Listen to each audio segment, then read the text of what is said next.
আজ 6 August supreme কোর্টে DA মামলার শুনানি শেষ হয়েছে। লাঞ্চের আগে ডিএ মামলার মূল বিষয়বস্তু কী ছিল বা সুপ্রিম কোর্ট থেকে কী আপডেট এসেছিল সেটা আপনাদের সামনে ক্ল্যারিফাই করেছি। এবারে এই ভিডিওতে যে লাঞ্চের পরে আপডেট এসছে সুপ্রিম কোর্ট থেকে সেই বিষয়টাকে আপনাদের সামনে তুলে ধরার চেষ্টা করছি। অনেকগুলি গুরুত্বপূর্ণ এখানে পয়েন্ট আছে যেটা আমি ব্যাখ্যা করার চেষ্টা করব। শেষ পর্যন্ত আপনারা ভিডিওটি ওয়াচ করবেন। আপনাদেরকে জানিয়ে রাখি, আজকের ডিএ মামলার যে শুনানি সেটা লাঞ্চের আগে হোক বা পরে হোক, সরকারি কর্মচারীদের পক্ষের যে উকিল তার বক্তব্যে যে বারে বারে বিষয়বস্তুটা উঠে এসছে এআইসিপিআই অর্থাৎ all India consumer price index, এই অনুযায়ী অর্থাৎ এআইসিপিআই বা দ্রব্যমূল্য বৃদ্ধির সূচককে নির্ধারণ করে রাজ্য সরকারি কর্মচারীদেরকে ডিএ নির্ধারণ করতে হবে। রাজ্য সরকার যে নিজের খেয়ালিপনার ওপর ভিত্তি করে বা নিজেদের ইচ্ছা অনুযায়ী যে ডিএ প্রদানটা করছে, আনপার্লামেন্টারি এবং সরকারি কর্মচারীদের মৌলিক অধিকারের বিপরীতে।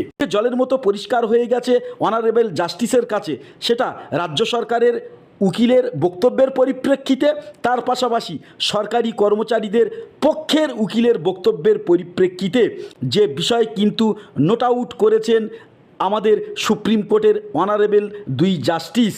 লাঞ্চের পরে যেটুকুনি আপডেট রাজ্য সরকারের আইনজীবী আদালতে দাবি করেন, বর্তমানে ষষ্ঠ পে কমিশনের রেকমেন্ডেশন অনুযায়ী রোপা 2019-এর ভিত্তিতে বেতন প্রদান করেছে রাজ্য সরকার অর্থাৎ পশ্চিমবঙ্গ সরকার।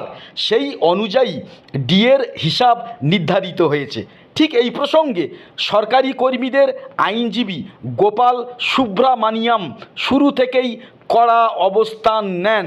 আদালতে বলেন, সুপ্রিম কোর্ট থেকে শুরু করে ট্রাইব্যুনাল এবং হাইকোর্ট সব স্তরেই দীর্ঘদিন ধরে এই ডিএ সংক্রান্ত মামলা টেনে টেনে কর্মচারীদেরকে বঞ্চিত করা হয়েছে এবং এই মামলাকে দীর্ঘমেয়াদী করে সরকারি কর্মচারীদের বঞ্চনার পরিধি বা পরিসরকে বৃদ্ধিপ্রাপ্ত করা হয়েছে।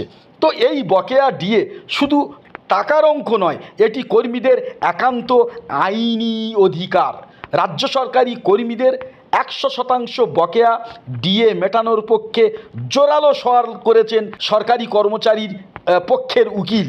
তো সরকারি কর্মীদের তরফের আইনজীবী আদালতে স্পষ্ট বলেন, কলকাতা হাইকোর্ট কখনো ডিএকে মৌলিক অধিকার বলেনি, কিন্তু এটিকে ন্যায্য বেতনের অঙ্গ বলে চিহ্নিত করেছিল। সেই সূত্রে ডিএ হলো সরকারি কর্মচারীদের এক অনস্বীকার্য আইনি অধিকার। তিনি প্রশ্ন তোলেন, অন্তর্বর্তীকালীন আদেশে যেখানে সুপ্রিম কোর্ট 25% বকেয়া ডিএ মিটিয়ে দেওয়ার কথা বলেছিল রাজ্য সরকারকে, তো সেই রাজ্য সরকার কি আদৌ এই ডিএ মিটিয়ে দিয়েছে? তো রাজ্য সরকারের পক্ষের আইনজীবী দাবি করেন, all India consumer price index 2009 সালের 506 পয়েন্টটি স্থির ছিল, সেটাই ধরা হয়েছে ডিএ নির্ধারণের মূল ভিত্তি হিসাবে। তবে কর্মীপক্ষের বক্তব্য, 2009 সালের এই তথ্য বর্তমানে সম্পূর্ণ একেবারে অ্যাবসার্ড বা অপ্রাসঙ্গিক। বাজার পরিস্থিতি এবং মুদ্রা পরিস্থিতির বা মুদ্রাস্ফীতির হার বেড়েছে কয়েক গুণ, অথচ ডিএতে তার প্রতিফলন নেই। আপাতত শুনানি তো চলছেই, রাজ্য কিভাবে তাদের যুক্তি উপস্থাপন করে এবং আদালত কতটা সরকারি কর্মচারীদের পাশে এসে দাঁড়িয়ে সহমর্মিতার পরিচয় দেয় সেটা কিন্তু সময়ের অপেক্ষা। যদি রাজ্য সরকারি কর্মচারীদের বিপরীতে এই রায় যায়, সুপ্রিম কোর্টের রায় যায়, তাহলে সুপ্রিম কোর্টের প্রতি ন্যায় বিচার বা আস্থার উপর যে ভরসা জনগণের, সেটা কিন্তু অনেকটাই লঘু হবে। আদালত কী রায় দেয় সেটা পরবর্তী শুনানি যেটা হবে সেই শুনানিতে পরিষ্কার হয়ে যাবে এবং রায়দানের প্রক্রিয়ার মাধ্যমে আমরা স্পষ্ট জানতে পারবো। তো পরবর্তী ডিএ সংক্রান্ত আপডেটের জন্য আমাদের চ্যানেলটি সাবস্ক্রাইব করে রাখবেন যদি আমাদের চ্যানেলে নতুন হন। নমস্কার।